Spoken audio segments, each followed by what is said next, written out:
So we are headed to San Francisco and we're so excited because we're finally meeting some of Nanan's other cousins that she hasn't seen for such a long time. As soon as we landed, Ate Achong and Kuya Ray picked us up and the first order of business was in and out. Later that night, Auntie Marv's drove us around in a Tesla and this was my first time ever riding one, so I was way too excited. That was basically day one, nothing too crazy, but it already felt special. The next day, we took things a little slower. We went cherry picking with Curtis, Auntie Marbs, and Uncle Boy, and it was such a calm, happy way to start the day. After that, we packed up and hit the road to Las Vegas, and this will be a quick stop, literally one night only, because we were driving further to Arizona the next day. We passed by the Allegiant Stadium, saw T-Mobile Arena, and here's the famous Excalibur Hotel and Casino. After dropping our bags, we walked straight toward MGM Grand and suddenly we were in Paris. Well, Las Vegas, Paris. As soon as you step out, you'll see the Eiffel Tower, the hot air balloon, and across the street is Bellagio. And yes, we watched the fountain show, which plays every minute, and here comes the lady of the hour.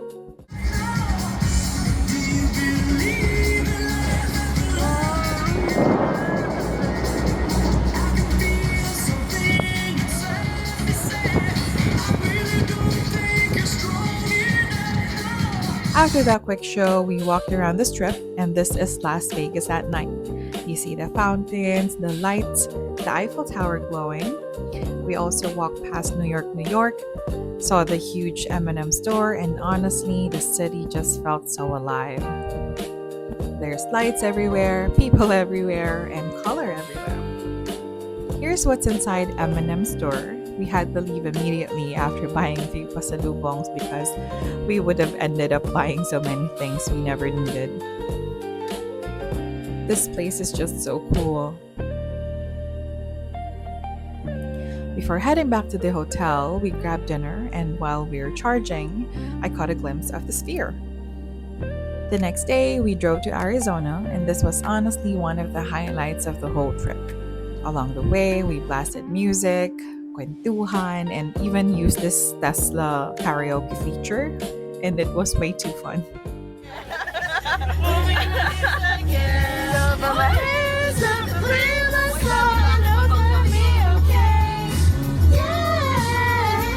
The drive itself was insane. You'll see rock formations on both sides, just scenery after scenery. We also stopped by the Welcome to Arizona sign because it's a must, and since we crossed Utah as well, we took photos there too. After checking into our hotel, we went straight to Horseshoe Bend, and we were all just standing there, completely in awe. And just when we thought it couldn't get any better, the next day we went to Lower Antelope Canyon. There are honestly no words to explain how beautiful this place is. We booked through Dixie Antelope Travels and Tours, and they told us only photos are allowed and video taking isn't, but only after I took some already, so sorry for that. You'll come across rock formations that would look like a falcon, a woman, and so many other shapes. Every single spot is picture perfect. It literally looked like a Windows wallpaper in real life. And my gallery after the tour? See, it's just full of magic. After that adventure, we headed back to Las Vegas for another night. We stopped by the Welcome to Fabulous Las Vegas, Nevada sign and lined up for photos. We stayed at Resorts World this time, hit a few prices of the casino. I won! The next day, Ate Chong treated us again to Bacchanal Buffet, which has been a dream of mine. And can you tell I enjoyed a little too much, right? After that, we walked around Caesar's Palace and the Forum shops, then headed back to San Francisco later that day. Back in San Francisco, our next agenda was Napa Valley. It's a small, beautiful, very calm and very charming city, and we went to Castello de Amorosa for wine tasting, and this place is just stunning. It literally looked like a castle. They showed us the winemaking process, the different stages of aging, and those huge stainless tanks where the wine ferments and rests. The tour was super interesting, and of course, the wine and the whole experience were amazing. We then took a break from San Francisco and flew to LA, where we met Gail and Kevin, who drove us around some of LA's most iconic spots. We saw Urban Light, went up to Griffith Observatory, where you can see the Hollywood sign and the entire city. The view outside, even inside, was really breathtaking. We really learned a lot.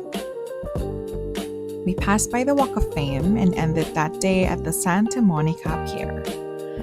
We saw the Pacific Park, the roller coaster, ocean views here and there, and it felt like a movie scene.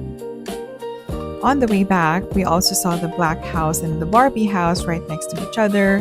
The next day, we explored Ventura. We walked across a bridge where people were fishing, then went to Ventura Harbor Beach, where yachts are everywhere. That afternoon, we stumbled upon the Ventura Fair, and it was so fun.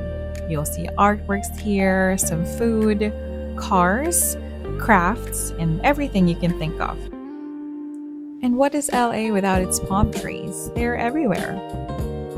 We also walked around Universal Studios Citywalk, and even without going inside the park, it's already worth it. That evening, we headed to Orange County and walked around Irvine Spectrum Center. The following day, Tita Aini and Caroline took us to the Broad Museum. Before that, we rode Angel's Flight and grabbed brunch at the Grand Central Market. Inside the Broad Museum, there is this giant steel balloon sculpture called Tulip. It immediately caught your attention. This artwork is actually my favorite. It's a painting, can you believe? It feels like a real scene behind it because you can see the screen here, the lady inside. I cannot explain it. After that, we had late lunch at Newport Beach, drove past Huntington Beach, and ended the day at downtown Disney. Even without tickets, you can still shop, walk around, and feel the magic. And I wish we could have stayed longer, but it was time to head back to San Francisco. And just like that, this wrapped up our LA trip. As soon as we got back to San Francisco, we drove up to Lake Siskiyou the next day. And if you're visiting in the summer, I feel like you have to try camping at least once. This is something that they do every year, I think, with friends and family, and we're so glad we didn't miss it.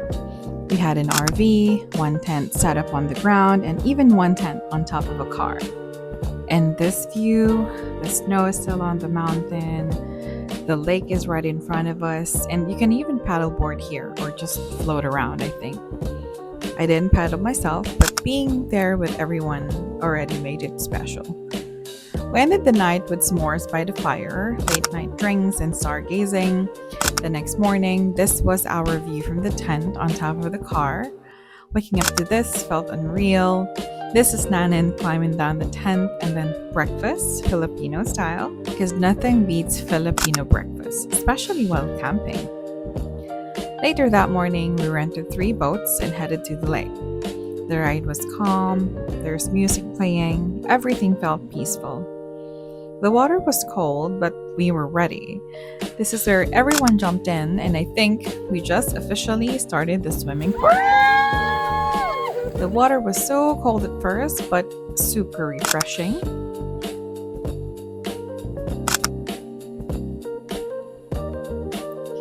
On the way back, birds suddenly appeared, flying low over the water. It felt so magical because it was quiet, serene. There's so many. That afternoon, we played cards by the fire, laughed a lot, and just enjoyed being together.